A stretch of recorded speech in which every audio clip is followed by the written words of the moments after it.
Malam Sadiq wallahi daga gidanku nake na je ni ba ka nan. A lafiya dai ko? Wallahi kullun ta kofar gidanku nake wucewa ban san kai ne marubucin littafin nan ba wallahi. Ni sabotan ka ne sosai da sosai. Allah sarki ai ni ne. Da Allah aka bar lambar wayanka ko da wani ya tambaye ni abu akan littafin in ban gane ba sai ka ban satar amsa. To ka zo da waya aiko?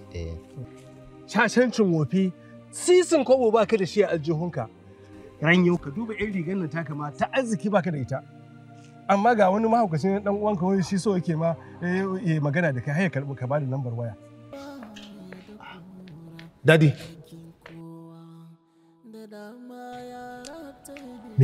Kuka me kake? Ka daina kuka.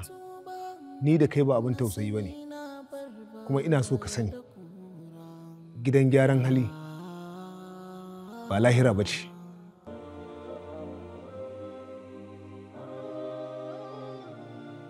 Ka fi kudana ce. Wallahi ba za ka ci wannan ba. Ni tsakanin da kai yanzu kare na ba ni korar ka ba ni baka tuwona. Ni mutum ne mai jin zafi ranka ya daɗe. Inda yake da koda fanka ce ma ba a san a taimaka mu. A nan gidan gyaran hali ba za ka samu wannan abun da kake so din ba. Wayo ni duniya kai cora yau nake alhaki alhaki